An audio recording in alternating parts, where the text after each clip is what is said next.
Hello busy people, ఎలా ఉన్నారు అందరూ? మీకు సొద్ద రొట్టెలు తెలుసా?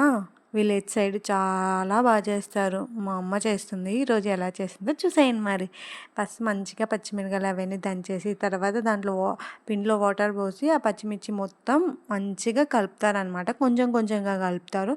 ఆ తర్వాత ఇలా తడి క్లాత్ మీద పెట్టేసి దాన్ని చెక్క మీద ఇలా ఇలా కొంచెం కొంచెంగా ఎడ్జెస్ అన్నీ మంచిగా ఇట్లా వీడియోలో చూపిస్తున్నట్లు మంచిగా చేస్తారనమాట.